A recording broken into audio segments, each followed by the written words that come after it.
tomar una definición, pero van a encontrarse con muchísimas posibles.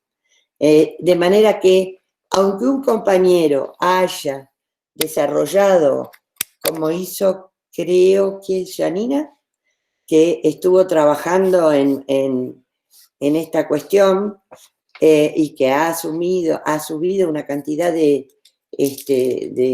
conceptos, en realidad lo que estamos viendo es que puede ser que los otros compañeros encuentren otra definición más apropiada, o que les guste más, o que los represente más, porque los investigadores tenemos ideología científica y no nos viene bien cualquier concepto, sino que nos vienen bien aquellos conceptos que representan nuestra manera de pensar, nuestra concepción del mundo y nuestras adhesiones políticas también.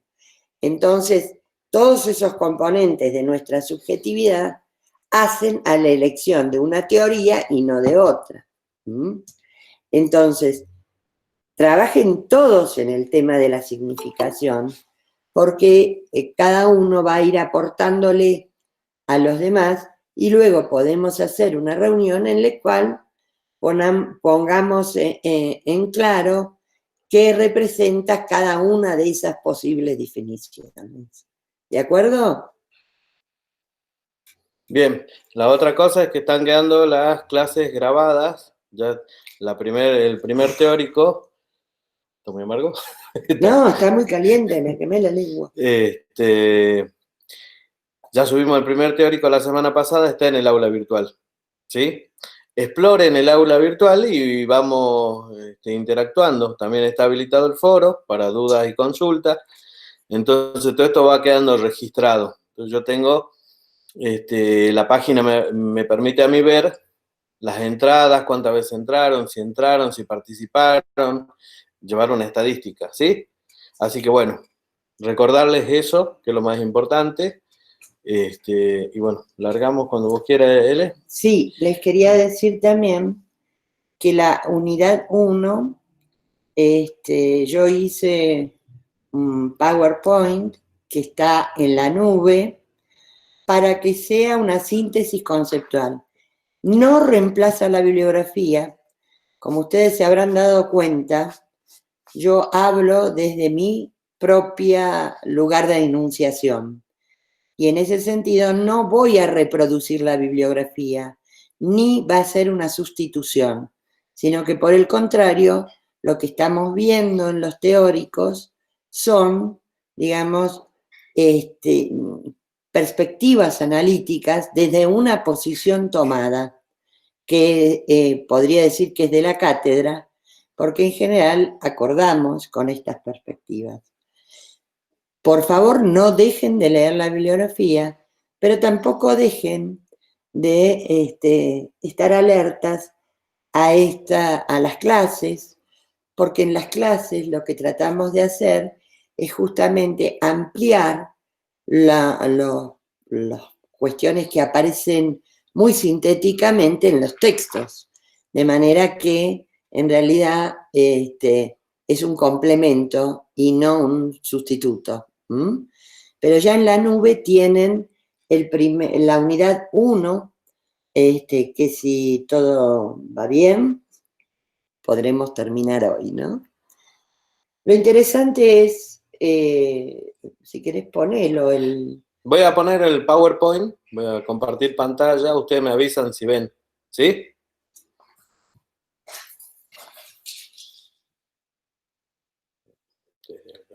¿Hay alguno de ciencias de la educación o son todos de antropo?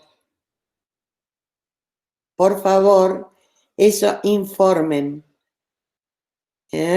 Manden un mensajito, lo que fuera, y avisen de dónde son.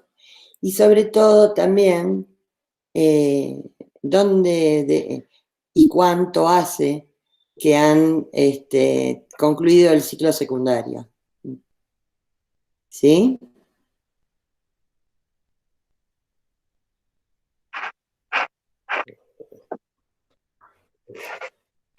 Bueno. Decimos antropología versión virtual porque en realidad todos estos conceptos los trabajamos en las clases presenciales y eso nos permite en realidad un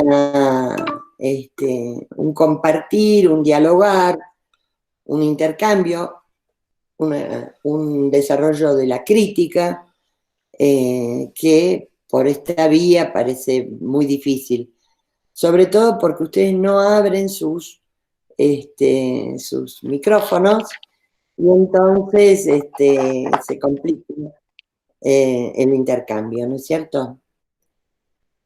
La semana pasada habíamos dicho que la antropología, como muchas disciplinas, surge y se legitima como disciplina en la modernidad.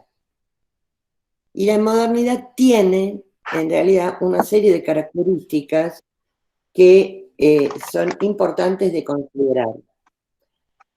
La primera cuestión es que se constituye desde Europa un nosotros, desde el cual entonces se juzga, se evalúa y se apropian del mundo en su totalidad. Y a partir de ahí, en realidad, lo que ocurre es que hay una única versión de la historia y se desechan las versiones de los otros pueblos del mundo, y empieza a haber una línea temporal que es la línea de Occidente. Igualmente, en realidad, lo que ocurre es que al negar la historia de los pueblos, hay una única historia posible, que es la historia de Occidente.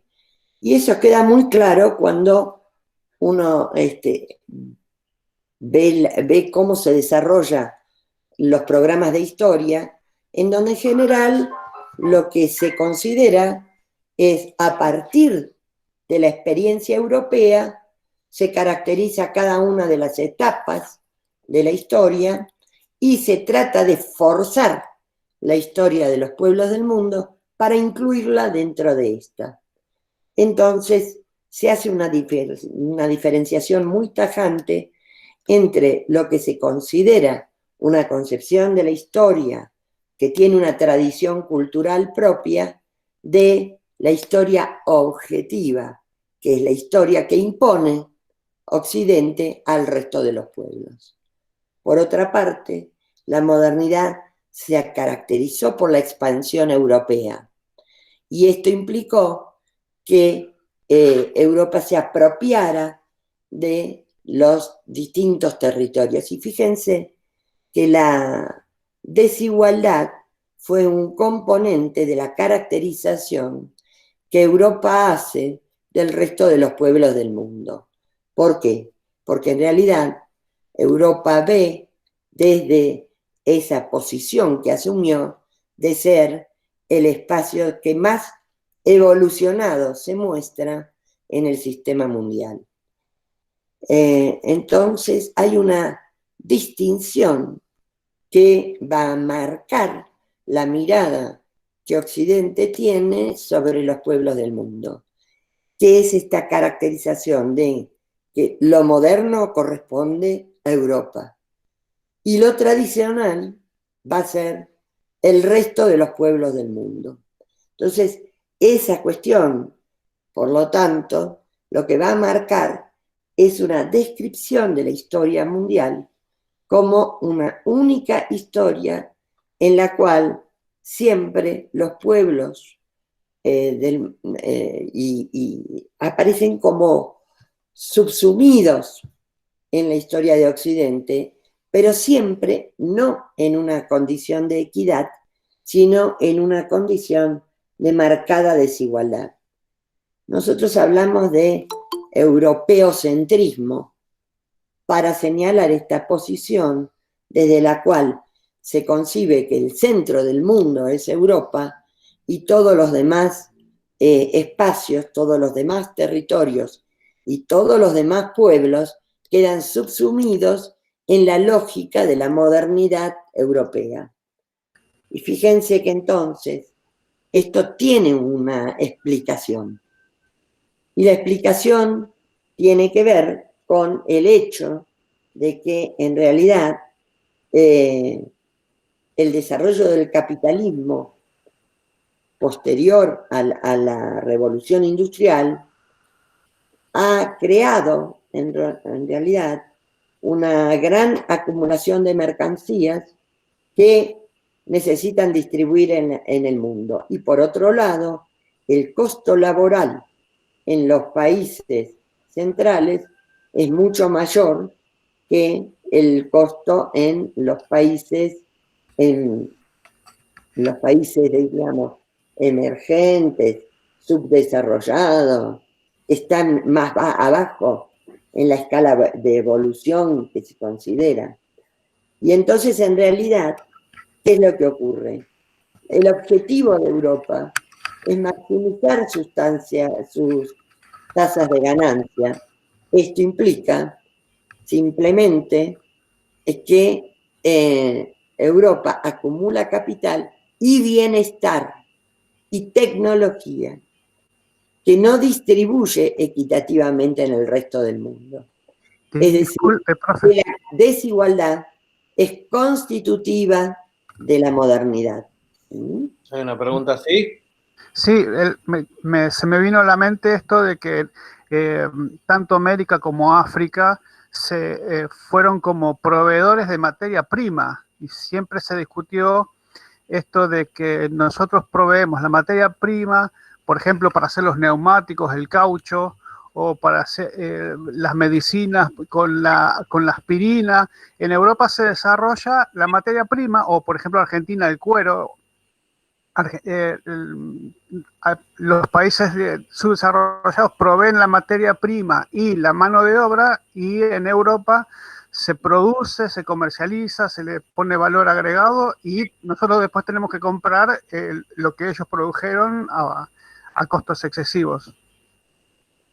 Sí, uno puede mostrar esto como una etapa, porque ha habido, ¿no es cierto?, distintas etapas en el desarrollo del capitalismo.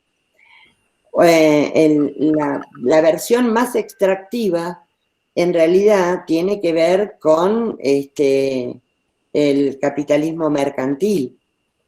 Pero cuando comienza el capitalismo industrialista, lo primero que es interesante de ver es cómo las industrias sucias, las industrias, como por ejemplo lo que usted mencionaba del desarrollo de todo lo que sea productos que generan químicos que alteran la salud de la población y demás, fueron desplazados de Europa y al revés fueron a parar a los países menos evolucionados.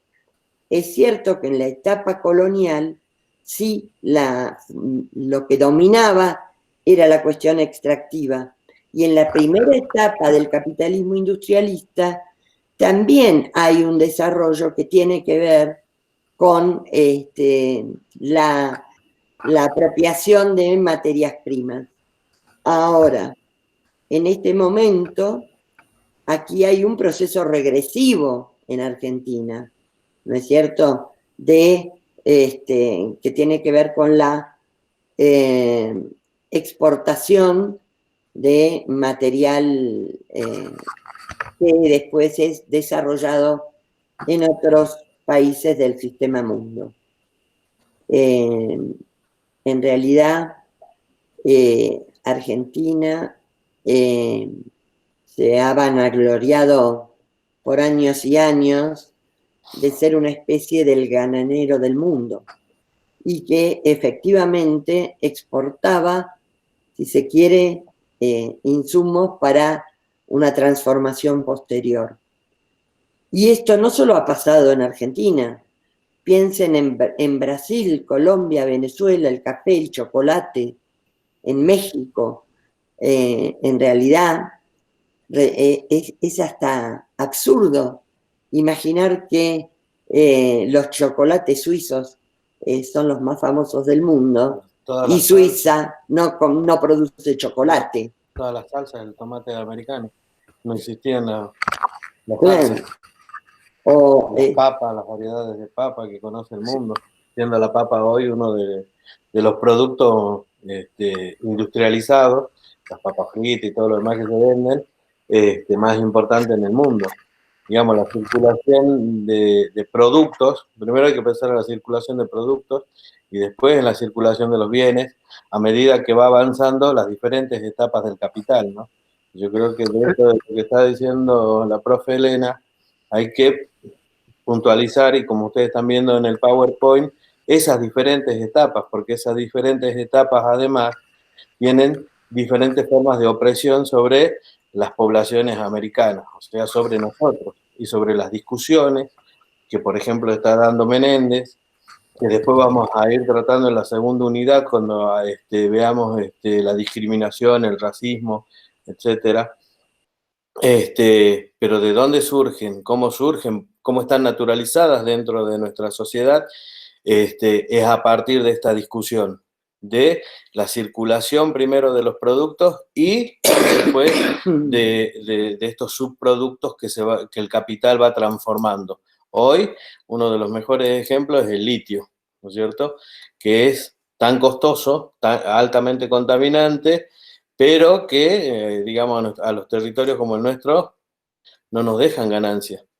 Las ganancias vuelven después transformadas en ese subproducto pila, en ese subproducto batería, que es tan caro. ¿Sí? ahora, si uno lo piensa linealmente, en realidad las primeras formas extractivas tenían además el control de los cuerpos, ¿no es cierto? Como característica más grave y más dramática, ¿no es cierto? Pero quiero seguir el orden, pero es muy interesante lo que usted plantea, porque lo que pone de manifiesto es cómo desde las etapas más básicas del desarrollo del capitalismo, a los países no europeos les tocó un lugar subordinado, un lugar en el cual las oligarquías y las aristocracias fueron cómplices y, digamos, utilizaron la fuerza del trabajo de los pueblos en beneficio propio y del sistema mundo, ¿no? Y del sistema europeo. Pero fíjense que entonces parece inexorable y hasta se ha naturalizado esto de que hay una única historia de los pueblos, que esa historia es construida y definida por Occidente, en donde todos los pueblos caen dentro de esa historia, pero siempre en un lugar subordinado, en un lugar desjerarquizado. Fíjense, tomemos el caso de la India, por ejemplo, con una cultura extraordinariamente desarrollada. ¿Qué hicieron los ingleses? Se apropiaron de la textilería, ¿no es cierto? Y pusieron las industrias en la India, pero desarrollaban la mercancía en Inglaterra, tal cual dice el compañero. Entonces, fíjense que esta naturalización de la subordinación es tomada como inexorable, como imposible de desarmar, como algo que nos es dado. Y lo más terrible, que ya lo han visto en algunos autores, es que eso ha formado las mentes, las maneras de pensar, de creer y de sentir de los sectores altos y medios y también de los sectores populares de los pueblos de América, de África. Entonces, parece natural que haya ricos y pobres, parece natural que haya algunos que se apropian de la fuerza de trabajo del otro, parece natural que unos ganen muchísimo y otros nada, parece natural que haya hambre, desocupación, pobreza. Entonces, la naturalización de las relaciones sociales ha llevado a que muchas veces la opresión no tenga que ver con las armas, sino que tienen que ver con las maneras en que Europa introdujo las maneras de pensar tan oprimientes, ¿no? Tan opresivas, perdón. Entonces, fíjense que se toma como normal que las sociedades son distintas y que pareciera muy difícil o casi imposible un diálogo intercultural. Pero sin embargo, esto se puede poner a prueba y refutar fácilmente cuando uno ve la lucha de los pueblos originarios, que las organizaciones internacionales de los pueblos originarios tienen en realidad más de un siglo de existencia, ¿no? Entonces, hay una cuestión en esto importante, que en realidad cuando se separa materia y espíritu, cuando se separa, digamos, alma-cuerpo, cuando se separa las distintas culturas, entonces se generan las condiciones, ¿no es cierto?, como si fuesen normales para, en realidad, dominar el sistema mundo. Incluso uno ve, aún entre los antropólogos, una enorme admiración por las construcciones teóricas de Europa y de Estados Unidos, porque creen que allí está el centro de la producción teórica. Y ustedes van a ver cómo, bueno, lo han visto en Menéndez, pero lo van a ver en muchos otros autores latinoamericanos, que justamente muestran cómo hay una antropología negada por los países hegemónicos y que sin embargo tiene una existencia y una presencia fuerte en los países latinoamericanos. De hecho, se ha formado una organización mundial donde participan todos los países excluidos por Europa y Estados Unidos, en donde se ven producciones magníficas que han desarrollado los antropólogos locales, ¿no es cierto? Fíjense que entonces esta idea de que la separación entre lo que son los pueblos no occidentales y lo que son los pueblos, sobre todo europeos y norteamericanos, en donde los pueblos que no forman parte del sistema hegemónico, de los que controlan el poder, en realidad son considerados el otro cultural. Y en la actualidad, ¿no? Fíjense que ese otro, nosotros decimos, no es un otro, somos nosotros. Somos nosotros. Y en realidad somos nosotros diversos y diferentes, y entonces nosotros nos convertimos en nuestros propios hacedores de antropología y no necesitamos que vengan a estudiarnos como bichos de zoológico. Entonces, esa antropología que estudia al hombre en el presente y en el pasado amplía la mirada, porque la mirada ahora es la mirada de los pueblos oprimidos, de los pueblos subordinados, ¿no?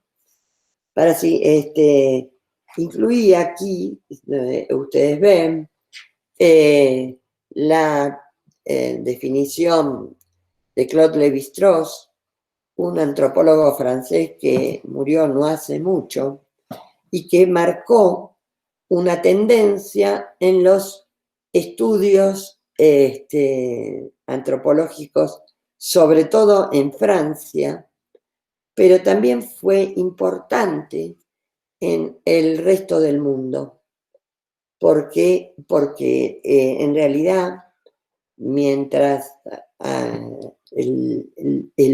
la antropología de Lévi-Strauss buscaba leyes universales del comportamiento humano, Inglaterra, Estados Unidos, algunos países como Holanda,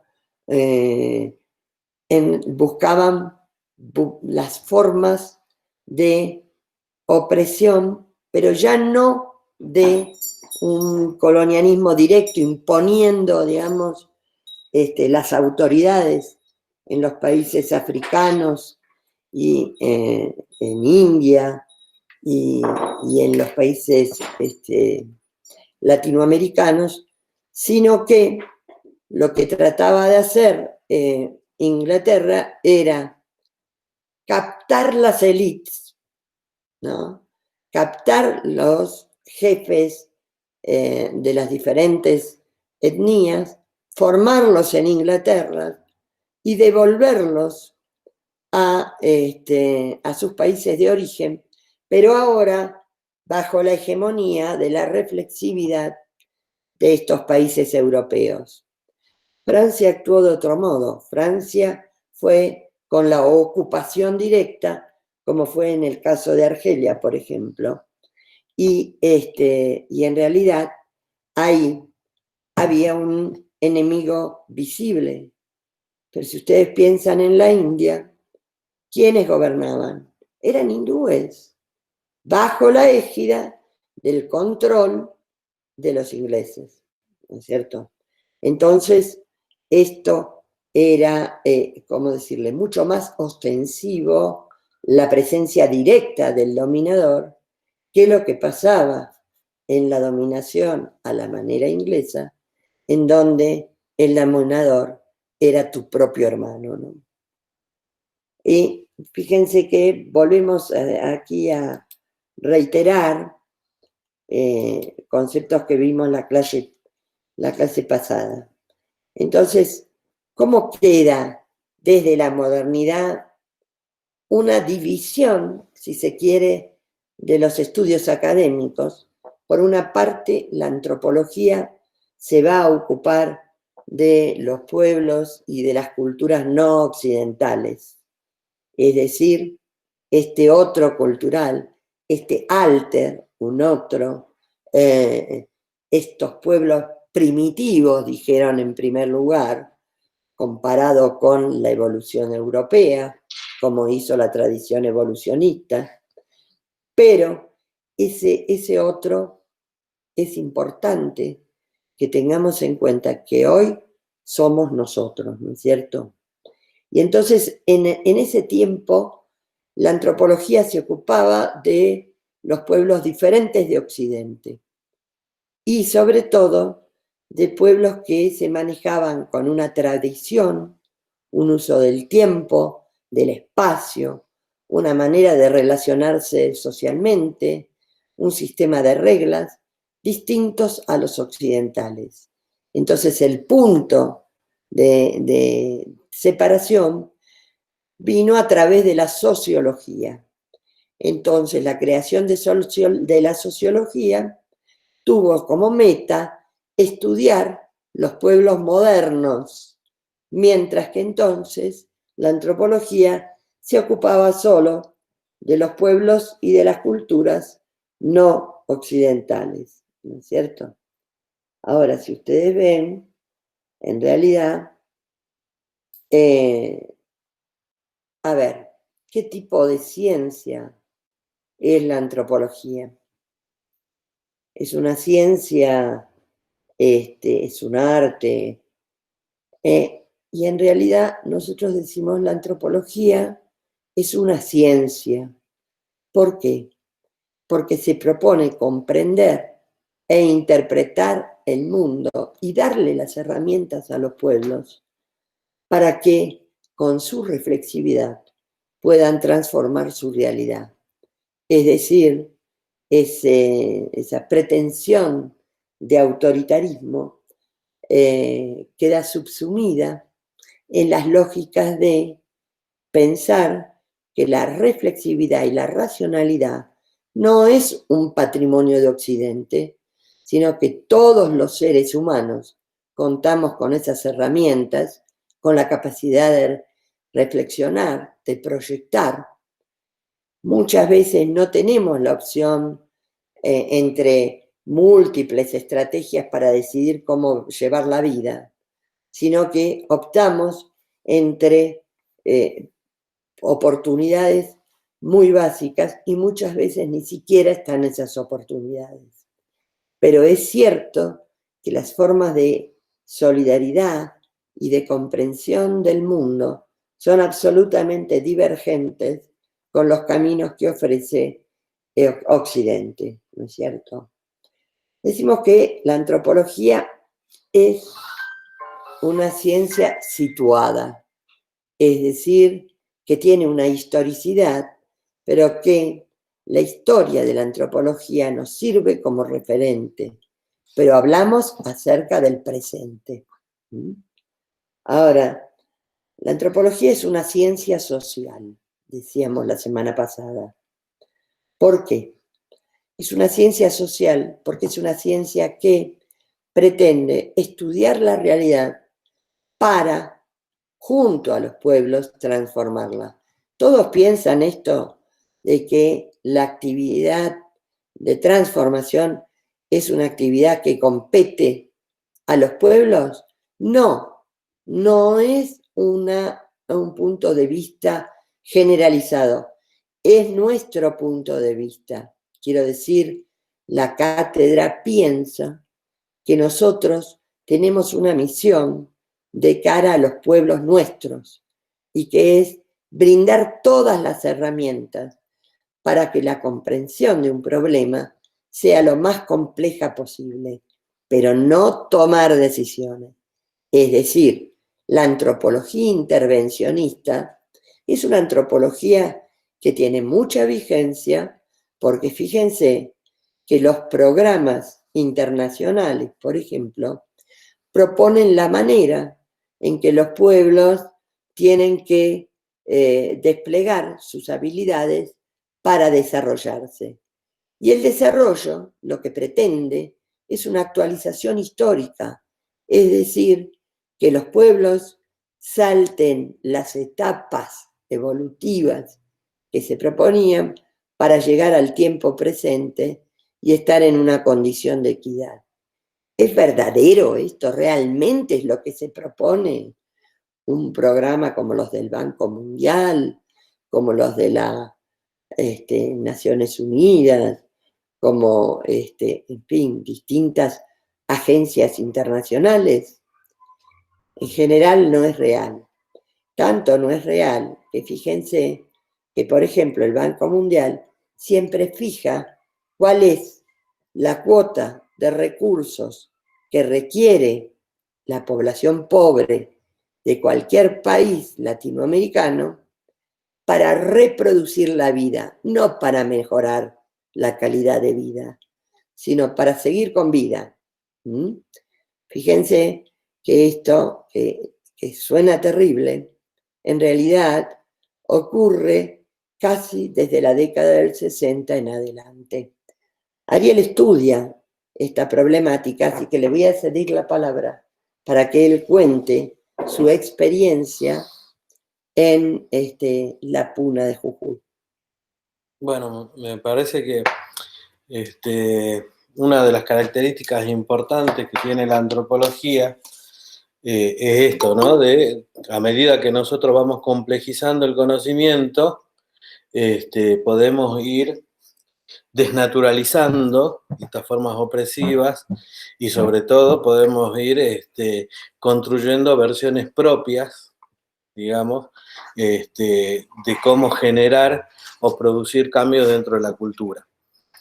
El desarrollo, que ustedes deben haber sentido mencionar en todas partes, porque nuestra provincia fundamentalmente vive desde la década del 60 más o menos en todos los ámbitos de la producción del desarrollo, ¿no es cierto?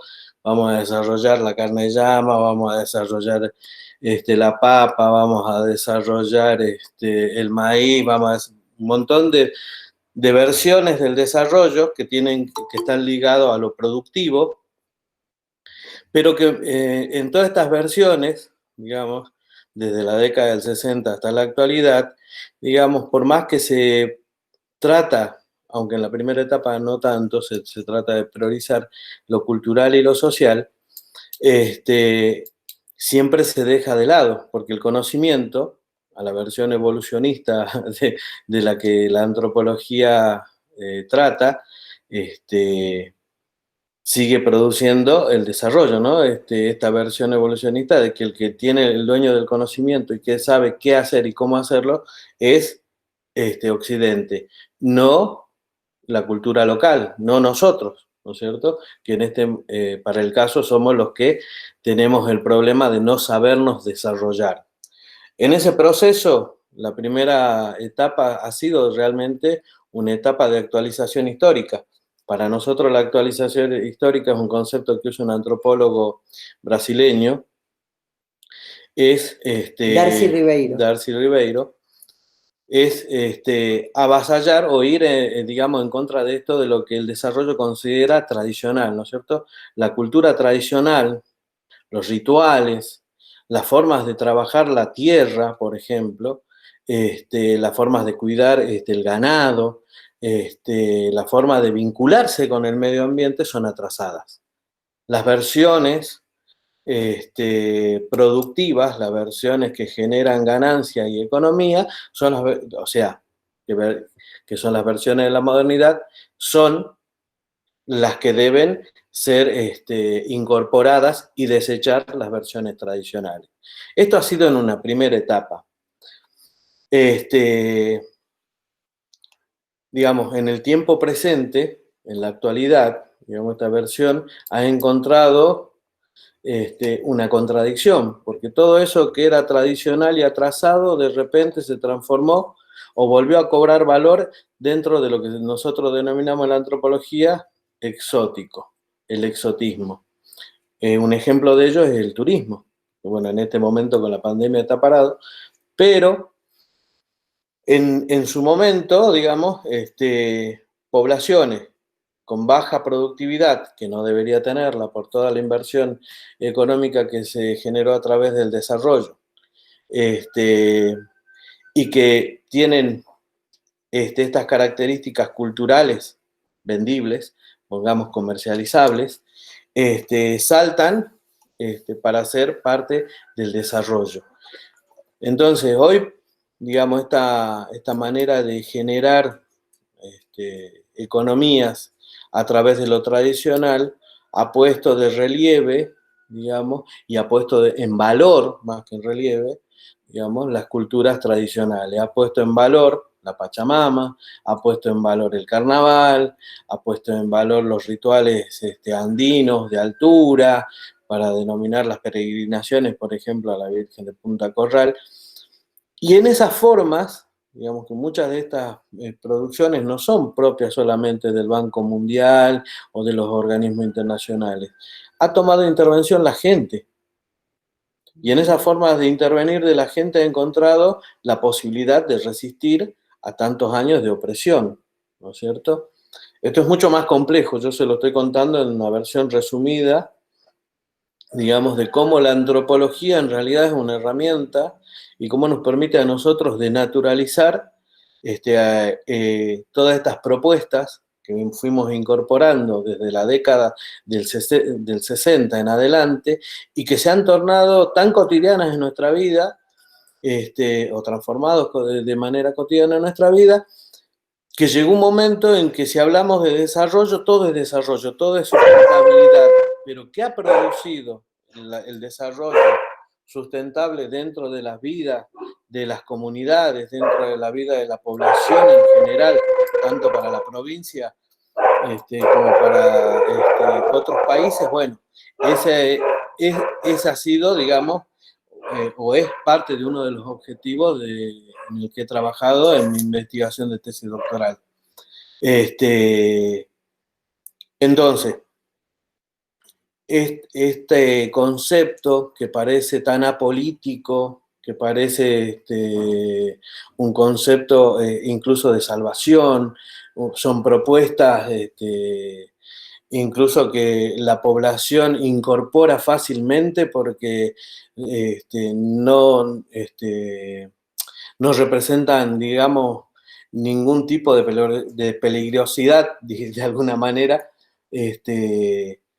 para la población en general, sino que apuestan a mejorar la calidad de vida. Bueno, introducimos en realidad formas de opresión que han venido oprimiendo y además interviniendo en la vida de las comunidades.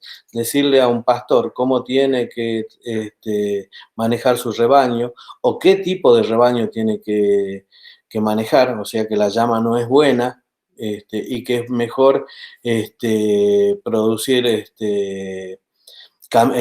cabras, por ejemplo, o después de un tiempo decirle, no, es mejor volver a la llama. O sea, no dejar espacio a la libertad, a la toma de decisión, genera, digamos, estas formas de opresión. Yo creo que en ese sentido es importante que vamos incorporando dentro de todos estos análisis que vamos haciendo dentro de la cátedra, no por, como decía recién Elena, nosotros dentro de la cátedra tenemos una línea. La línea es las antropologías latinoamericanas. Estas líneas que tienden a la emancipación, o sea, que nos permiten a nosotros mirar la realidad, complejizar la realidad y entenderla. No desde el sentido común. El sentido común ya lo tenemos incorporado, sino que ahora vamos a incorporar el sentido científico, el conocimiento científico, a partir del cual vamos a entender la realidad de otra manera y desde otras perspectivas. Bueno, muy bien. Entonces, fíjense que decíamos que la antropología tenía en sus comienzos una mirada, ¿cómo decir?, enfocada en los pueblos distintos de Occidente.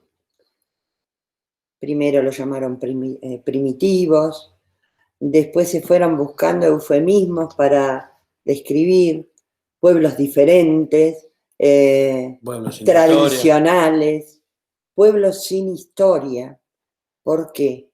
Porque la historia, como decíamos al principio, estaba absolutamente delineada por la historia de Occidente. Y fíjense que cuando nosotros vemos nuestros programas de estudio, más que priorizar la historia latinoamericana o la historia, digamos, compleja de la participación de los pueblos originarios en los distintos desarrollos que tuvo la Argentina, lo que se enfoca es, estudiamos primero historia antigua, moderna, contemporánea, y después, así como último cliché, aparece la historia argentina. Y la historia latinoamericana está, si se quiere, solapada. Y no se ve, en realidad, cómo muchos procesos que se dieron en Argentina se dieron en muchísimos países simultáneamente. Y en realidad ha habido procesos de intercambio y de integración latinoamericana que no aparecen en los textos escolares, ¿no? Lo que es interesante, les decía, de la sociología, cuando el compañero hizo una pregunta, y nada mejor que hacer preguntas para poder incorporar perspectivas analíticas que por ahí no están contempladas en el desarrollo de un PowerPoint, por ejemplo, ¿no? Pero lo interesante es cómo, en realidad, uno puede mostrar que la sociología, en un principio, se dedicaba entonces a los pueblos modernos, con un enfoque más bien cuantitativista y con una impronta de tratar de describir y sobre todo explicar, digamos, los procesos de cambio social y centralmente de control social y centralmente de desarrollar las expectativas de los sectores hegemónicos. En realidad hoy no podemos decir esto, porque tanto la sociología como la antropología apelan a métodos de distinto tipo para tratar de comprender las situaciones problemáticas que se dan en todas las sociedades. A la antropología hoy estudia el presente, la diversidad en todas sus formas y la desigualdad en todas sus variantes. Por lo tanto, ha incorporado el estudio del mundo contemporáneo y entonces realiza estudios en tiempo presente, aún en las sociedades complejas, no quedan fuera del análisis. Incluso muchas veces nosotros cuando vienen los europeos a hacernos entrevistas para llevarse información y después escribir libros, nosotros les decimos, ¿por qué no estudian los problemas que tienen ustedes? ¿Qué pasa con los procesos de los migrantes en Europa? ¿Qué están haciendo con los migrantes que los tienen en, casi diría, guetos, que no les permiten el acceso? ¿Qué pasa con eso? ¿Qué pasa con los gitanos? ¿Qué pasa con los sectores populares en los distintos países europeos?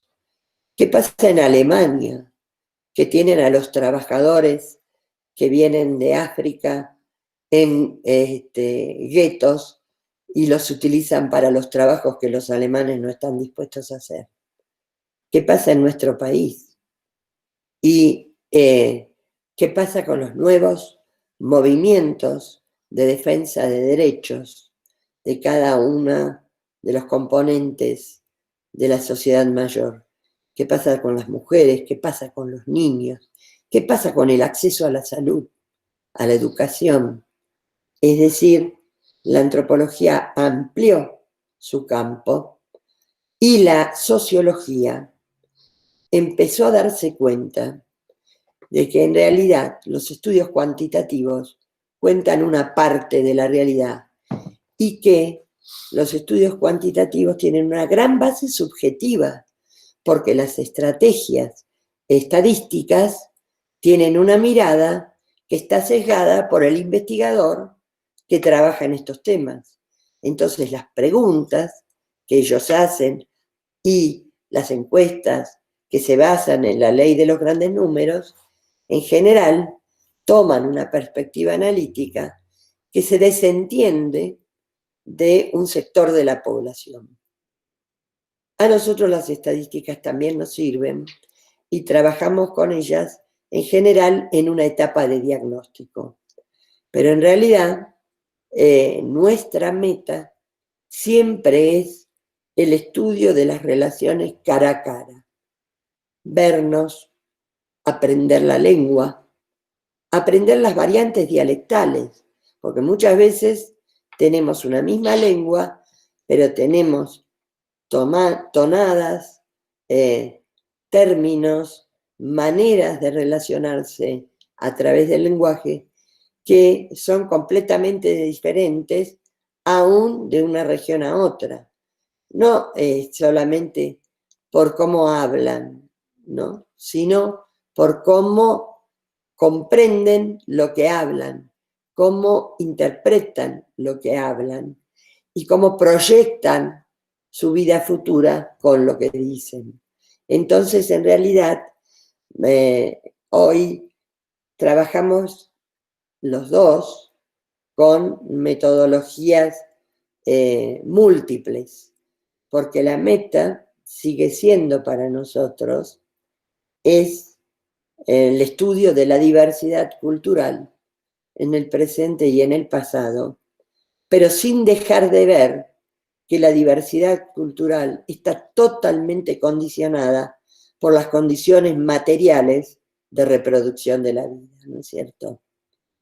Y fíjense que entonces, dentro del campo antropológico, hay como dos grandes modos de pensar la cuestión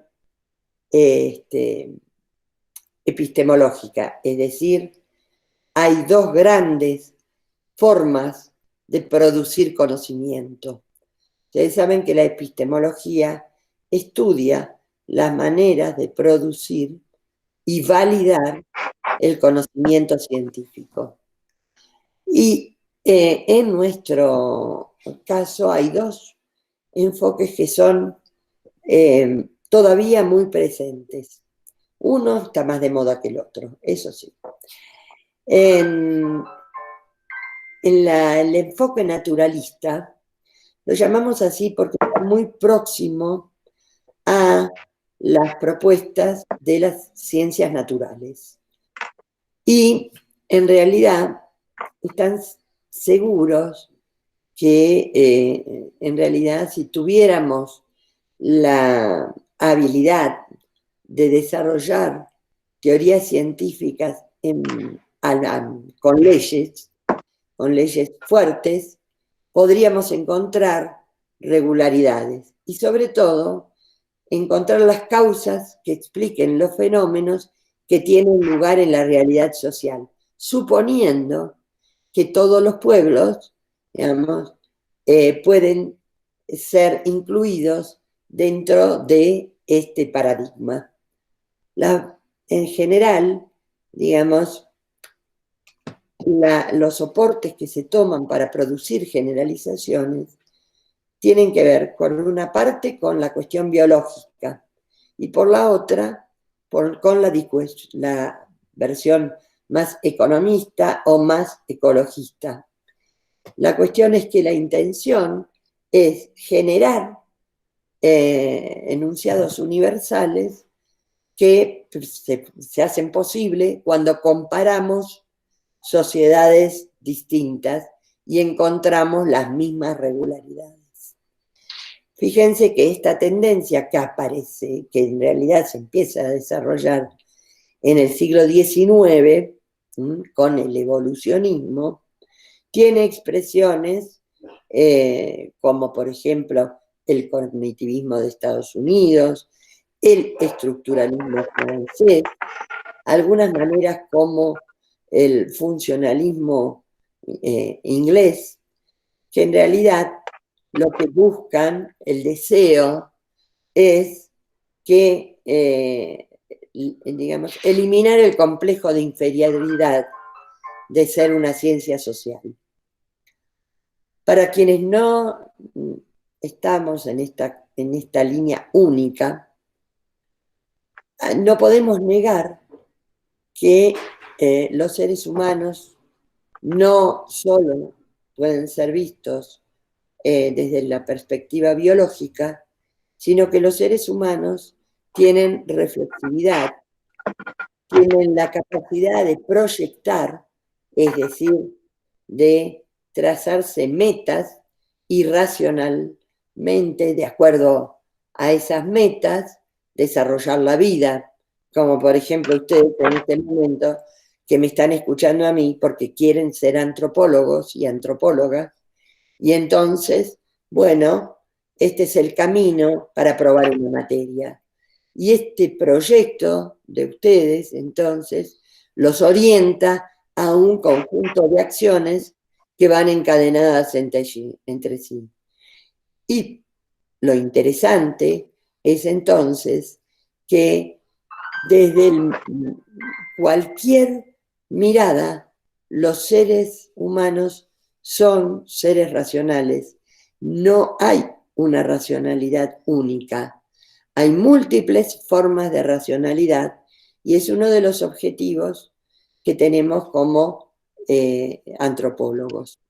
Entonces, la conducta humana, que tiene un carácter de signo, puede ser estudiada desde diferentes perspectivas.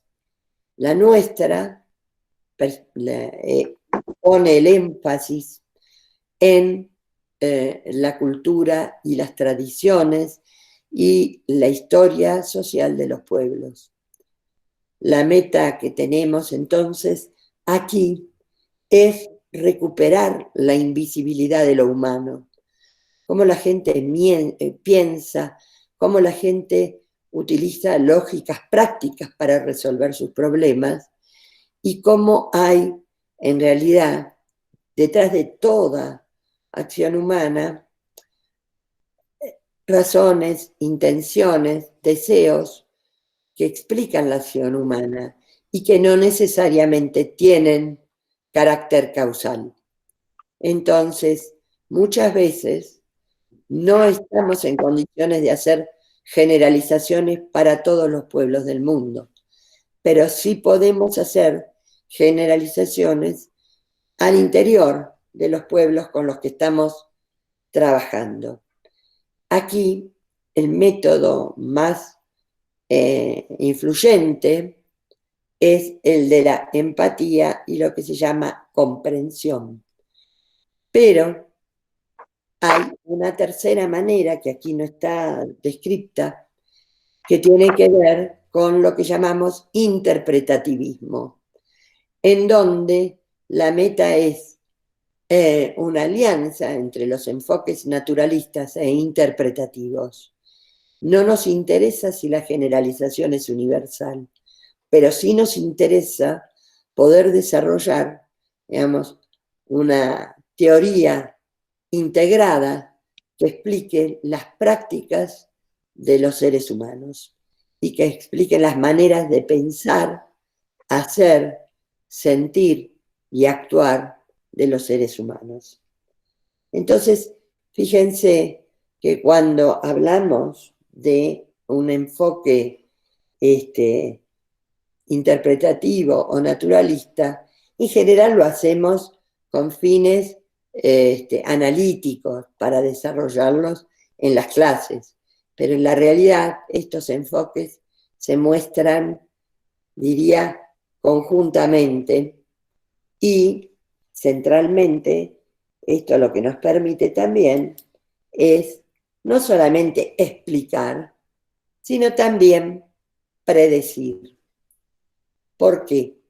Porque cuando nosotros explicamos, podemos introducir, digamos, si se quiere, el problema que estamos estudiando en un desarrollo más amplio, si se quiere, en una ley de cobertura, y en realidad explicamos por qué causa se produce un acontecimiento, cuáles son las razones que hicieron que los grupos humanos actuaran de este modo y no de otro, cómo las personas se motivan para desarrollar una acción y no otra, cuáles son los rituales que tienen lugar para dar cuenta de un acontecimiento o, por el contrario, cuáles son los rituales en los cuales las personas se encuentran para generar momentos de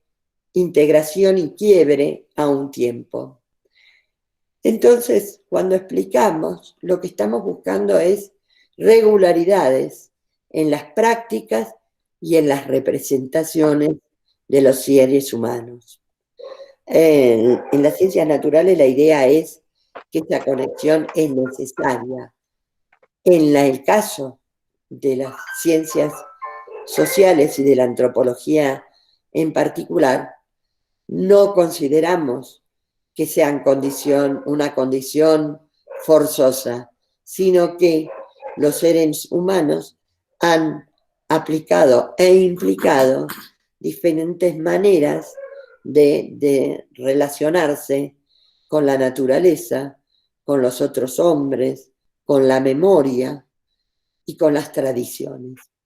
Es decir, que en realidad uno a veces puede desarrollar una predicción.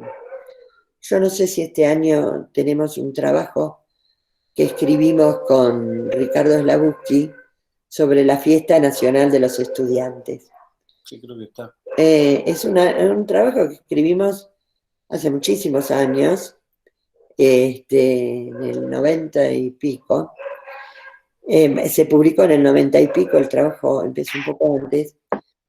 Y lo que nosotros decíamos ahí, como una predicción, analizando las características de las reinas y las formas en que se elegían a las reinas y la manera en que se representaba a una reina potencial, los discursos, los modos, los gestos, las actitudes, tomando en cuenta esto y los trayectos históricos que nos permitían ver, bueno, a ver, cuáles eran los segmentos sociales más representados en los reinados, decíamos, los que siempre ganan, ganarán.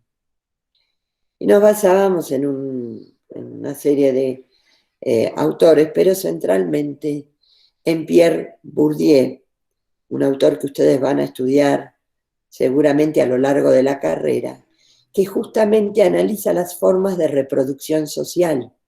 A ver, ¿cómo se reproduce? ¿Cómo se mantiene una sociedad? ¿Cómo se mantiene la hegemonía de una clase sobre otra?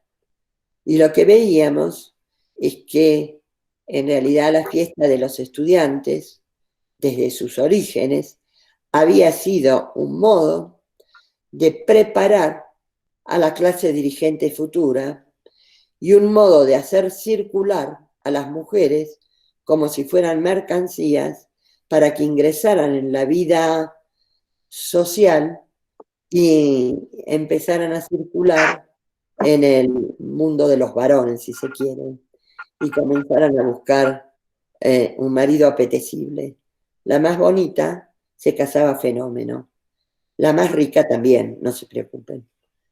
En realidad, entonces, la explicación en ciencias sociales tiene características distintas a la explicación en ciencias naturales, porque allí la meta es, sí, generar por lo menos generalizaciones empíricas y universales.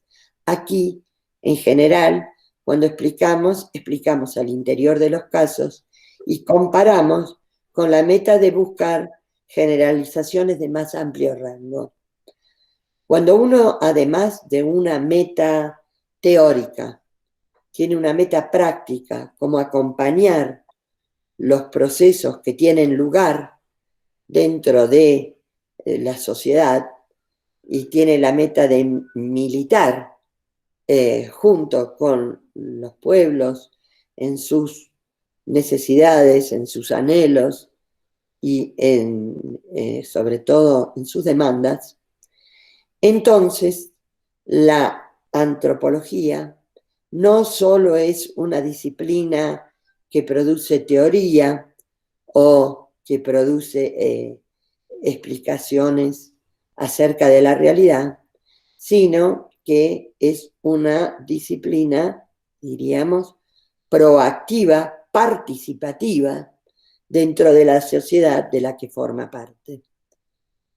Muchas veces es invisible la participación y muy pocas veces los antropólogos ocupan lugares de poder. ¿Por qué? Porque en general no responden a una directiva mandataria de un plan de gestión, sino que más bien acompañan a los pueblos en sus, en sus faltas, en sus demandas, en sus derechos, muchas veces vasallados, muchas veces negados, ¿no es cierto? Y entonces la antropología es ahí participativa. ¿Mm? Y en este caso, entonces, nuestra meta es no solamente comprender las acciones humanas, comprender las conductas significativas, es decir, aquellas que gozan de mayor consenso dentro de un grupo humano, y también lo que llamamos conductas disnómicas, aquellas que están fuera de la norma, pero que de alguna manera están anticipando procesos que por ahora están invisibilizados. Fíjense que cuando hablamos, por ejemplo, de Madre Tierra, de Pachamama, y me gustaría aquí, Malcu, que participes, hablamos de un ritual agrario de propiciatorio de las cosechas por venir, en el momento en el cual los pueblos se quedan con muy poquito alimento y se lo ofrecen a la Madre Tierra con metas propiciatorias. Entonces, cuando hablamos de cuestiones así, y hablamos de que los españoles lo primero que hicieron fue destruir todo el sistema mundo de los pueblos originarios, hubieron también procesos de resistencia. Y entonces la actividad propiciatoria para generar multiplicos que se hacían las ofrendas a la Madre Tierra, fueron hogareñas y se instalaron en el ámbito de los hogares. Y fíjense que este proceso de resistencia es lo que hizo posible que en todos los pueblos del área andina de Latinoamérica se haya preservado los cultos a la Madre Tierra. ¿Vos qué pensás, Malcu? ¿Dónde está este? Hola, Amigo. ¿me escuchan? Sí, dale. Ah, qué bueno que tocas el tema, que justo estamos en agosto, y porque hay una de las compañeras mandaba al WhatsApp que por lo visto tenemos estudiantes que no son de la provincia y que están en la provincia y que no, por ejemplo, hay una de las compañeras, no sé si está acá, me gustaría que se identifique, que me manda un mensaje al privado, ¿no? Me pregunta cómo es el ritual de dar de comer a la Pachamama. Justo, bueno, ahí la profe Elena toca el tema, así que... El organismo del Power, ¿no? No, bueno, no. Tengo que, si lo salgo el Power, lo ponemos ahí, pero salimos del Power. Bueno, pero veámoslo a... No, y decía, ¿no? Que claro, que es un ritual compuesto de tantas cargas de acciones significativas, ¿no? De las que, bueno, se ha dado cuenta en diversos trabajos de investigación. A mí me gusta siempre el ejemplo que da Ariel, por ahí relacionado más a lo que usted menciona como lo disnómico, ¿no? Aquello que se sale un poco de la regla y que también el antropólogo tiene que estar como preparado para captar, para prestarle atención también. El ejemplo que vos siempre das, Ariel, del caso que observaste en la Puna, que donde, bueno, en estos procesos de etnogénesis también se incorpora, ¿no? Está por un lado la cosa normada, decir, bueno, ¿cómo sería el ritual, ¿no? Y por otro lado, lo fáctico que tiene que ver con la heterogeneidad de maneras, ¿no? Que no existe una única manera en esa acción de resistencia cultural que tenemos desde hace, que se mezclan los tiempos de la larga duración, digamos. El ritual ha asumido distintas formas, que es imposible decirnos de esta manera, pero que surge siempre esa cuestión de lo normativo, cómo tiene que ser, cómo se debe hacer. Y vos siempre contás el ejemplo de esta persona que no me acuerdo muy bien cómo lo contabas, pero de esta persona que trataba de emular un ritual para generar una imagen ante ustedes que estaban observando. Sí, sí. Y bueno, y todos estos elementos que están presentes también en los procesos de etnogénesis que venimos viviendo en Jujuy particularmente desde hace un tiempo. ¿Qué es etnogénesis? Bueno, también es otro concepto bastante complicado, pero no, bueno, en este resurgimiento de organizaciones más ligadas a fines, digamos, las comunidades indígenas desde un punto de vista jurídico constituidos de esa forma para tener traducción ante el Estado sobre todo, ¿no? Para ser traducibles y para generar sus demandas ante el Estado, bueno, todo un tema bastante complejo, pero me interesaba ver cómo se venden estas cosas de lo significativo, lo disnómico, cómo nuestro rol, digamos, ya que están los compañeros ahí, viendo, tenemos que estar preparados para disociar y ver, ser capaces de captar todas estas cosas que están presentes en la praxis, ¿no? En la práctica social. No sé si ahí puedes comentarle un poquito, Ariel, lo del caso ese que a mí me gusta siempre. Claro, bueno, ahí tiene que ver, me parece un ¿De poco... qué? ¿Casa Grande? Puesto Grande, Sí. un poco para contextualizarlo, en realidad estábamos nosotros haciendo un diagnóstico con Elena, con Ricardo, con todo el equipo. Fue uno de los días más fríos que nos tocó estar en la Puna.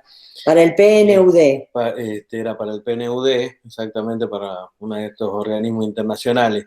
Por ahí la descripción que yo hago y el análisis que yo hago tiene que ver no solamente con el ritual en sí, sino con estas formas de apropiación que tienen por ahí políticos y líderes comunales que utilizan, digamos, los rituales para tratar de vender este exotismo, ¿no es cierto? Tiene que ver con un momento más actual y con un interés particular mío de mostrar en realidad la utilización del ritual. No el ritual en sí, el ritual me ha servido a mí de excusa para explicar, digamos, todos estos procesos del capitalismo en el territorio a través del turismo. Esa ha sido, digamos, la explicación, pero también este paso previo de esta etapa de comprender, ¿no? Cómo funciona, cómo opera, y cómo desde la antropología interpretamos y explicamos esto que está ocurriendo. En el medio, digamos, ya que estamos usando varias categorías, también podemos observar que, digamos, la población que participa del ritual, de acuerdo a esta recurrencias, digamos, a conocer los rituales, porque si no conociéramos el ritual no hubiéramos, por más que seamos antropólogos, no hubiéramos comido la película, digamos, hubiéramos creído en lo que este hombre nos estaba diciendo, sino de cómo la población resiste, ¿no? En Puesto Grande, en realidad este comunero, no era comunero, sino este hombre que nos Era un señor que había vivido toda la vida en Buenos Aires, que era en realidad un portero de un edificio, se había jubilado y entonces había vuelto al pueblo y la gente lo había recibido bien. Y se autodefinió como el líder comunitario. Y entonces iba a hacer la ofrenda a la Madre Tierra. Las señoras que habitualmente hacían la ofrenda lo dejaron hacer. Y fue algo muy,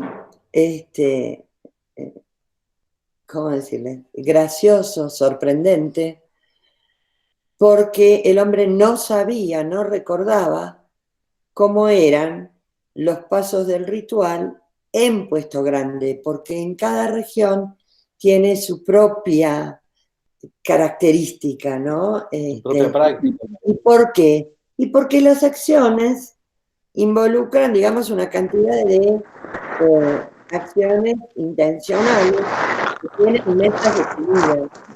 Entonces, cuando la acción tiene como objetivo propiciar, es decir, pedirle, agradecer primero a la Madre Tierra y en segundo lugar, ser propiciatorio, pedir buenas cosechas para el año que se inicia, se le da a la tierra, digo para explicarle a la compañera que no conoce el ritual, se le ofrenda a la tierra los alimentos naturales, ¿sí?, que normalmente forman parte de la dieta de la comunidad, ¿no es cierto? Justamente una de las cuestiones interesantes es que, bueno, mucha gente de la ciudad tomó abstractamente a la Madre Tierra como una deidad propiciatoria, y entonces pueden hacer un ritual en donde lo agrario queda en suspenso.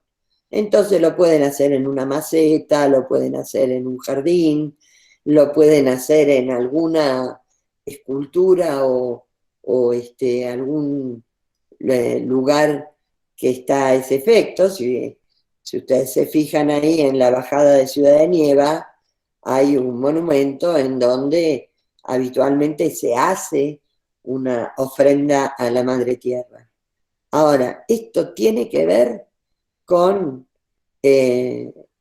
la meta de propiciatoria, pero también de unir a la familia, a unir a los amigos, unir a las personas que habitualmente colaboran en las acciones.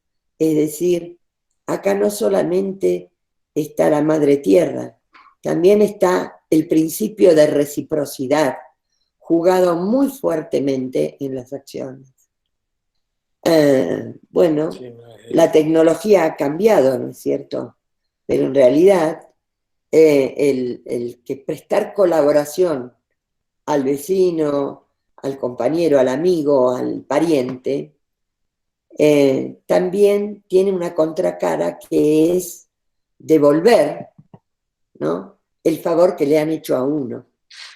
Entonces, en este ritual se conjugan una serie de significados y una serie de significantes. Dar de comer lo poco que nos queda es enaltecer la figura de la Madre Tierra como una deidad que tiene potencia, que tiene capacidad de acción, que tiene poder y que puede actuar sobre nuestras vidas y que puede actuar también enojándose. Es una deidad compleja, no es pura bondad, es buena, pero si nosotros no sabemos, digamos, referirnos a ella o actuar con ella, ella puede tomar represalias. Yo no sé si no he ido a la puna, obviamente estoy clausurada,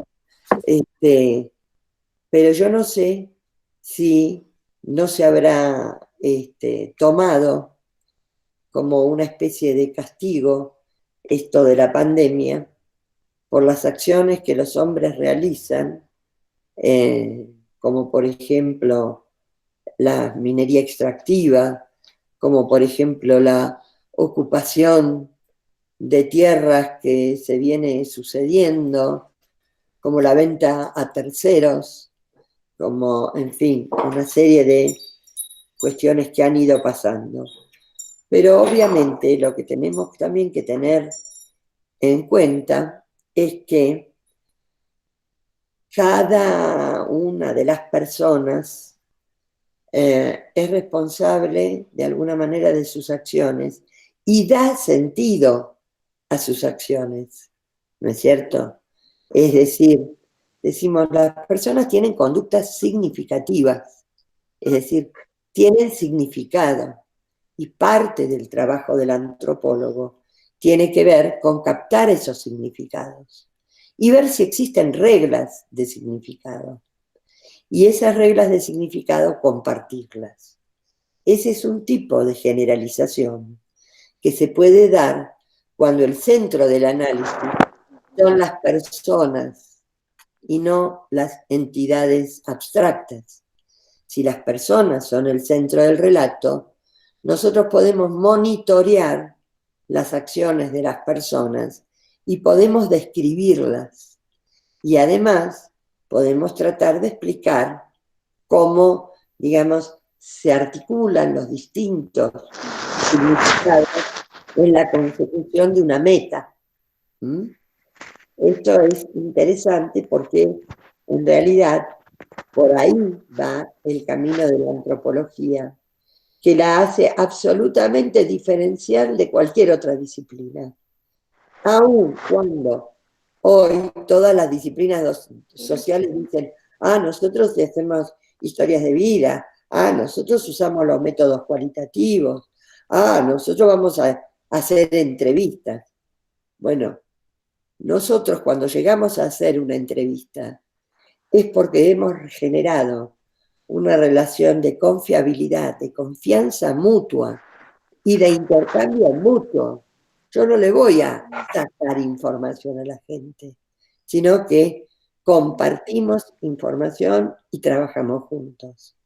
Es más, muchos antropólogos han escrito textos, por ejemplo, Oscar Luis, que analizaba la migración mexicana a Ciudad México, ha compartido las regalías de su libro, que han sido fabulosas, con los miembros de la comunidad, ¿cierto? No me quiero poner de ejemplo, pero lo voy a hacer. Yo escribí un artículo hace muchos años, cuando estaba haciendo mi tesis de doctorado, con un maestro de Valle Grande, porque queríamos ver a ver qué estaba pasando. Él también era externo, era de San Pedro, no era de Valle Grande, y la comunidad estaba convulsionada. Y entonces estábamos tratando de comprender qué estaba pasando dentro del arte. Y fíjense que entonces no solamente hace falta un antropólogo para hacer antropología, sino que el foco del análisis es la interacción, es el intercambio, es un aprendizaje sobre la vida social de las comunidades con las que trabajamos. Y digo comunidad porque en general los antropólogos trabajamos con espacios y a veces partes de una sociedad mayor, ¿no es cierto?, para poder tener una visión totalizadora y para poder tener, holística decimos, y para poder tener relaciones con todas las personas que conforman ese núcleo. Cuando las chicas, sobre todo de género, por ejemplo, empezaron a trabajar dentro de lo que implicaba la diversidad de perspectivas analíticas alrededor de la mujer, ¿no es cierto?, fueron parte activa y parte participativa de todo ese proceso. Y aunque lo trabajaran en una gran unidad como fuera la ciudad de Buenos Aires, pónganle, estaban trabajando con un sector, en un lugar, en un espacio social, en el cual se definen las características. O sea, que las ciudades no están negadas a la antropología. Podemos trabajar perfectamente con nuestras estrategias metodológicas, con nuestras teorías, en sociedades muy grandes, sin ningún problema. Y además, no tenemos este prejuicio de que tenemos que ir a un lugar desconocido, como sí pasaba en otros momentos de la antropología, en donde se decía que el exotismo garantiza la producción y la validación del conocimiento. ¿Y por qué lo garantizaba? Porque se suponía que un tipo que no sabía nada de una comunidad iba ingenuamente a tratar de aprender cómo se vivía, y entonces no tenía prejuicios y tenía una mirada, como decir, inocente, ¿no? Entonces abordaba los distintos aspectos, dando por descontado de que las personas le iban a contestar. No, no es así. No es así.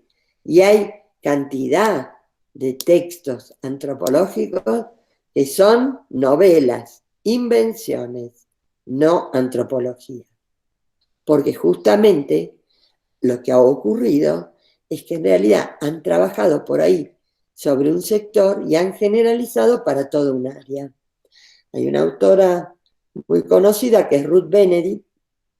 Ella trabajaba adolescencia y cultura en Samoa y resulta que era una chiquilina, discípula de Boas. Ya les voy a contar la historia, pero bueno, a la mina la mandaron a Samoa, imagínense, una yanqui en Samoa, la tipa no hablaba el idioma, se las vio en figuritas. Entonces, ¿qué hizo? Se quedó en la costa y trabajó la cuestión adolescente en la costa. Pero la gente de la montaña, diferente. Y ella agarró y generalizó. Los samoanos son así. No. Los samoanos, que tienen voz propia, le dijeron, nena, cuando quieras volver que te vamos a explicar.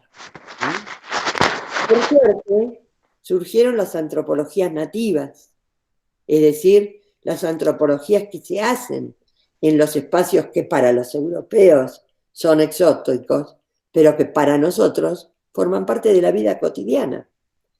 Entonces, ¿es posible hacer una antropología en el espacio en el cual vivimos sin trasladarnos a otros lugares? Sí, pero es necesario y muy importante aprender a descotidianizar. Porque ¿qué pasa? Nosotros tenemos un conjunto de reglas implícitas, ¿no es cierto? Que las usamos y no las ponemos en palabras. Montones de reglas. ¿Cómo saludamos? ¿Al lado de quién preferimos sentarnos? ¿Dónde se sientan las chicas? ¿Se sientan en grupos? No, se sientan entre varones y mujeres. En fin, cada sociedad tiene sus propias reglas y tiene su propia lógica de funcionamiento. Entonces, cuando hacemos antropología en nuestra propia sociedad, pongámosle en San Salvador, no hay que dejar ningún conocimiento por descontado. Ah, ya sé, no, de ninguna manera. Lo que hacemos es justamente poner en cuestión el conocimiento disponible. Pero la semana que viene creo que ya me extendí mucho más, ¿no? Sí, ya estamos. Bueno, les pido disculpas que no respeté esta cuestión de la hora, pero quería que siguiéramos avanzando. Entonces, se dijeron muchas cosas importantes, ¿verdad? Digo, para... Lo importante es que queremos comprender las acciones humanas y acompañar las decisiones de nuestros pueblos y dar a conocer aquello que es invisible. Es decir, aquello que muchas veces los pueblos no tienen acceso a los medios, pero sí tienen la oportunidad de que trabajemos juntos y desarrollemos textos coproducidos, desarrollemos acciones en las cuales nosotros acompañemos su decisión. ¿Me entienden? Entonces, a ver, Madre Tierra, un señor que viene de afuera impone su lógica. ¿Qué hicieron las señoras? Lo dejaron hacer. Y no voy a decir que quedó como, y se me ocurren muchas malas palabras, pero como un salame, digamos, quedó como un tonto porque no conocía el ritual. Y entonces ese lugar de liderazgo que quiso ocupar quedó totalmente deslegitimado, porque en realidad las personas le mostraron que si iba a querer ocupar un lugar central, tenía que aprender de nuevo, porque él venía con una lógica típica de porteño, se impuso, lo dejaron imponerse, pero mostró su ignorancia. Y entonces, en realidad, para nosotros, que estábamos trabajando ya con las señoras, con las abuelas, que se habían venido, pero de parajes lejísimos, cuando el hombre empezó a preguntar, ¿y ahora cómo seguimos? En realidad, ese ahora cómo seguimos dio lugar a que quienes tienen la palabra, a quienes son las voces de la comunidad, ocuparan el lugar que correspondía. Bueno, dejemos aquí y la semana que viene a las 10 de la mañana acá estaremos, porque la universidad va a la casa de ustedes. No sé si te quieren hacer No sé si hay preguntas de los prácticos o de esas cosas. Ay, chicos, los prácticos. Hoy vence el práctico 1.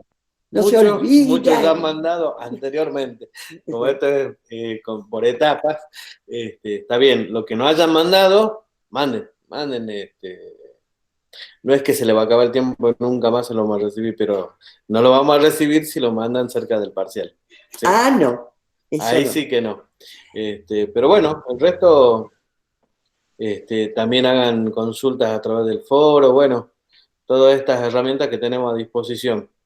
¿Sí? Todos estamos aprendiendo esta nueva forma con la virtualidad. No le tengan miedo y si tienen duda, bueno, usen el mail, el WhatsApp, ¿sí? Yo es la primera vez que le hablo a una máquina. Por eso me encanta que se hayan comunicado Cami y Carola y verles las caras y saber que están ahí y Juan que son dice, tan lindas personas. Así que hay mensajes por ahí, lo podríamos leer también de los compañeros, que algunos se están presentando. Dale, buenísimo. Ezequiel Saavedra nos saludó, dice que él terminó la carrera el año pasado, que terminó, bueno, me imagino la secundaria, así que debe ser. Mira. Abigail Acebal, ¿sí? No sé si sigue conectada, ella es de comunicación social, dice que Sí, de Chilecito. Sí. Es una ciudad de la provincia de La Rioja. Dice que se vino hace 6 meses y está viviendo acá en Jujuy con su familia. ¡Ay, qué lindo La Rioja! ¡Qué vinachos! che, qué buenos vinos. Sí. El aceite. El aceite. No, sí nos gusta mucho. Sí. La Rioja. Sí. Todo el territorio. También hermoso, está, la Virgen del Valle. Bueno, Magalí, Valeria, lo que podemos ver nosotros, Agustín. Tenemos una alumna de Ciencia de la Comunicación, porque ahí estamos preguntando nosotros quién era de Ciencia Tenemos de la Comunicación. dos de Ciencia de la Comunicación. Bueno, A chicas, dos. bienvenidas, porque muchas veces nosotros trabajamos con los comunicadores y tenemos una perspectiva por ahí diferente. Nosotros no queremos intervenir en la vida de la gente y por ahí el comunicador al comunicar pretende en realidad, bueno, operar sobre las cabezas de los otros. Es complicado, pero para no hacerlo, las metodologías de la antropología Bien. les van a servir, pero de verdad que sí. Hola. Carola Jessica Guevara pregunta qué es etnogénesis. Se quedó pensando, dice, en lo que había dicho. Etnogénesis. Dice que lo va a buscar en el diccionario. Perfecto. Estaría bueno que lo busque y después en todo caso. Yo ya me iba a mandar a hablarle, pero genial. Dale. Si después quiere que lo discutamos en la próxima clase, está buenísimo. Pero por supuesto. Y además, yo la verdad que les... Explique, dice Jessica. No, ya te comprometiste, ya ahora. Sí, genial. A ver, es un término antiguo, el de etnogénesis. Carola dice que la corre el tiempo. Jessy, hagamos lo siguiente. Vos buscalo y armamos un diálogo, ¿sí? Si no podés habilitar tu micrófono, un diálogo entre escrito y oral y jugamos con esto. ¿Dale? La profesora le decía que explique, pero si se pasa del tiempo no hay problema.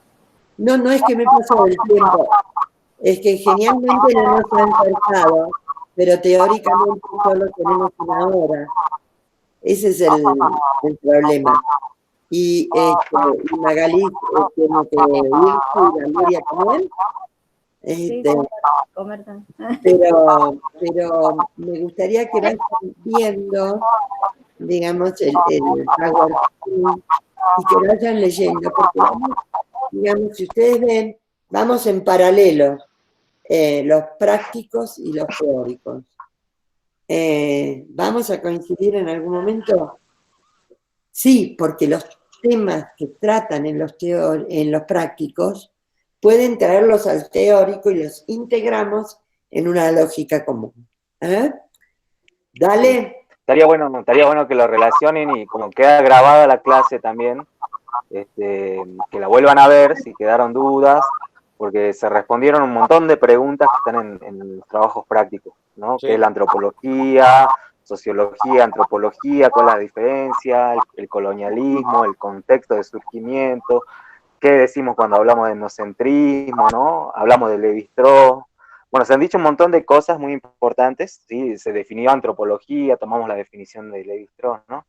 Así que para, bueno, los últimos que falten enviar el trabajo, no les viene mal también rever un poco el video de todo lo que estuvimos hablando hoy y las notas que hayan tomado también. Sí, igual vamos a... Junto con el estudio de los textos. Sí. Por Claro, supuesto, por supuesto.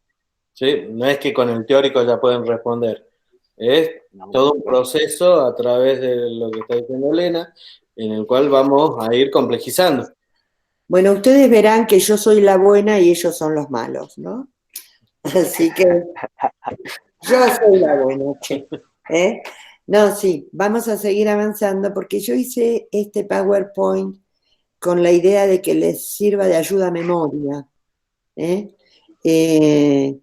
No solamente para la clase, sino capaz que en otro momento. O ustedes tienen que dar un curso de extensión, o quieren ir a tener una experiencia en las comunidades, o son militantes y ya tienen experiencia. Entonces, buenísimo para que lo podamos integrar. Ahí una compañera pregunta si vamos a subir los diccionarios. Sí, vamos a subir los diccionarios. Esta tarde voy a habilitar dentro de los temas, un tema específicamente que diga diccionarios y un tema donde pueda subir los PowerPoint. ¿Sí? Porque el Power, como es muy pesado, lo tenemos que colgar en la nube, ¿es? Voy a ver si da el peso. Uh-huh. Y si no, bueno, vamos a habilitar hay que habilitar una nube. Ajá. ¿Sí? O les comparto a través del Google, porque en realidad donde está subido en este momento es para trabajar con el Meet, pero está asociado a mi cuenta. Entonces yo tengo que enviárselo a ustedes. Ya vemos cuál es. Si lo logro subir al aula, está en el aula. Y si no, bueno, buscamos de compartirlo a través de la nube o alguna otra forma. Buenísimo. Bueno, ha sido un enorme placer. Espero que la clase les haya servido, les haya gustado y sigamos avanzando en esta experiencia loca de abrazarnos por una cámara. De forma virtual. Exacto. Hay que ir avanzando con el práctico 2 también, ¿no? Que acordar ahí a los compañeros, que Claro. es de Boaventura, ¿no? ¿No? Creo que sí. Boaventura es un autor que me encanta, Sí. pero también me desencantó en sus últimos trabajos. Así que lo vemos. Pero ahí podemos enlazar con varias cosas de epistemología que estuvimos hablando hoy también, que es importante. Así que nada, eso, recordar a los compañeros y hasta el otro miércoles, de manera que no se vayan atrasando también con los prácticos. Hasta el otro miércoles ya. Bueno, ¿no? ¿Perdón? ¿Cómo? Valeria, no sé, me parece que quiso hacer una pregunta. Sí. ¿Vale? Bueno, Entonces, dejamos ahí. Ya saben. El miércoles a las 10 la universidad llega a la escuela y a la casa.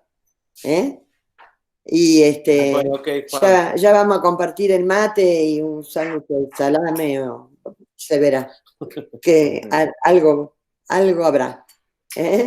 Dale. Listo, saludos a todos. Hasta el miércoles y buena vida. Cuídense Después te que esto llamo, no es Marco. joda. Dale, estamos en contacto después, chao. Chau, Bien. Chao, chau. Beltrú, chau. cuídate. Chau. Sí, ustedes también. Chau, chau, chau. Pop para arriba, ¿eh? No Sí. te dejes amilanar, porque todos nos vamos a ir. Lo feo es que se vayan sin anuncio.